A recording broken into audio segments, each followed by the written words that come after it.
morning. This, as you probably guessed, this is technique time. So we're going to go through the kettlebell swing. Use it in all the workouts, well, most of the workouts. I love the kettlebell swings. Works the posterior chain muscle group, so the ones in the hamstrings, your bum. Not many moves in circuits do work the posterior chain. They don't target them, all of them together. Yeah. The hamstrings, arse, and lower back, good muscles to work. So, also very important to keep you healthy, keep your lower back strong. Let's talk about how we do it. So a kettlebell swing is one of the ones that does this. Okay? It also burns a load of calories. It's very, very tough to do. So let's talk about how you're going to kettlebell swing. Now we're going to kind of piece this one together. Big mistake that I see is legs wide apart. It's people kettlebell swinging like that. Not right. Hip width, okay? hip width. Kettlebell swing should be a deadlift stance. Deadlift stance should be just outside, or I say shoulder width. Yeah. Have you ever, everything shoulder width? Shoulder width is about right, okay? Toes pointing slightly outwards. Pick up the kettlebell. Okay, another mistake that people make is they squat really low when they swing. Can you show them a low squat? So when you squat down like this, okay? And they swing it up like this, okay? It's not right. You're supposed to squat a tiny, tiny bit, okay? Just so it doesn't hit you in the balls, or the gender-based equivalent, okay?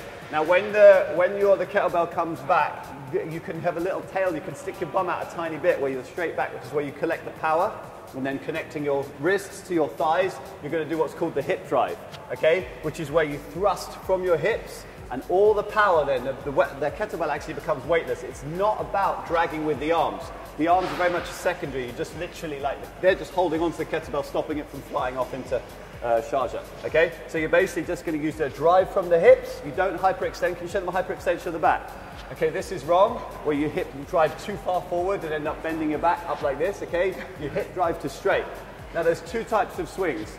There's American and Russian. I think Russian's the one where all the momentum, once the momentum, show them the Russian one, which is where your hip drive, you hip drive straight and the kettlebell becomes weightless, and when it runs out of gas, it just falls back down, okay? They say that's the safer one, but I don't really think the American's that dangerous either, but if you want to be like super safety conscious, you can. This is the American one, where when you get rid of the momentum, you carry on with your arms a little bit, so you drag the kettlebell up towards overhead.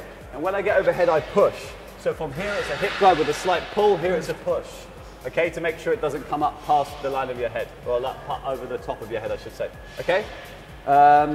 Anything else you want to talk about, Shah? Don't squat down too far. Don't let the kettlebell come really low. It should be down near your crotch. You don't want to see it swinging down here. That's when people complain their backs are hurting. Don't lean forward like this. Turn sideways on. If your kettlebell swinging like this, I mean, it's just terrible technique. You should have your chest facing upwards like this at all times. Keep a nice straight back. Another thing is that if you do let the kettlebell swing you right down, sometimes you can see on the floor. And at the top, if you really squeeze your bottom, your bum cheeks at the top, that's going to help prevent that leaning back. So nice and tight at the top. Squeeze your bum and keep your abs tight, nice and tight. Say bottom. Bum, bottom.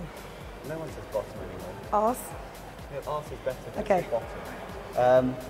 Sorry about that. I mean, if anyone's offended, right, don't be offended, okay? It used to be a word, like when we were children. What, bottom? Bottom used to be a word, now it's been phased out, okay? For all the right reasons. Or glutes. Thanks, Charlotte. Thank you, Philip. Hope you get your technique right, guys. Speak to you soon.